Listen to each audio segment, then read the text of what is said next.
Bonjour à tous. J'ai toujours été très touché par ces peuples qui ne prélèvent de l'abondance du monde naturel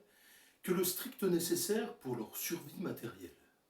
Je pense par exemple aux Indiens d'Amérique, qui lors de leur campagne de chasse tuaient juste le nombre de bisons utiles à leur alimentation et à leur habillement, en les remerciant d'offrir leur vie, témoignant ainsi de leur perception du sacré de l'existence, alors que les envahisseurs occidentaux jonchaient les grandes plaines de cadavres d'animaux tués par plaisir.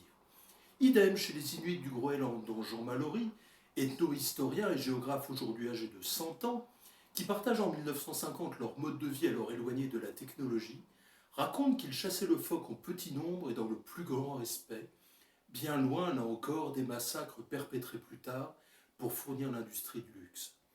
Il faut bien admettre que nos sociétés dites évoluées ont totalement oublié cette attitude pleine de retenue et de déférence à l'égard des merveilles du vivant. La société de consommation porte bien son nom. Plus nous avons de moyens et plus nous consommons, n'hésitant pas à acheter tellement de choses inutiles qui épuisent les ressources de cette belle planète. Et combien de gens modestes ne rêvent que d'avoir plus et jalousent les plus aisés dont ils voudraient prendre la place. Peut-être est-il urgent de redécouvrir cette sobriété qui donne tant de valeur au peu que l'on possède, nous allège de tant de soucis liés au désir d'avoir, et laisse enfin de l'espace pour s'accueillir pleinement, cultiver son jardin intérieur, redevenir vraiment créateur de sa propre vie, s'occuper de ses proches et participer à sa mesure à l'amélioration du monde.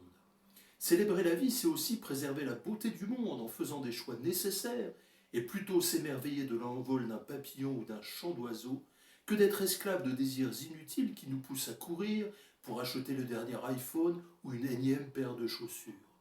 Célébrer la vie, c'est honorer la merveille que je suis, que vous êtes, que nous sommes tous, si nous vivons à hauteur d'homme, conscients de marcher sur cette terre pleine des trésors qui nous sont confiés, avec des larmes de joie et de gratitude coulant sur nos joues.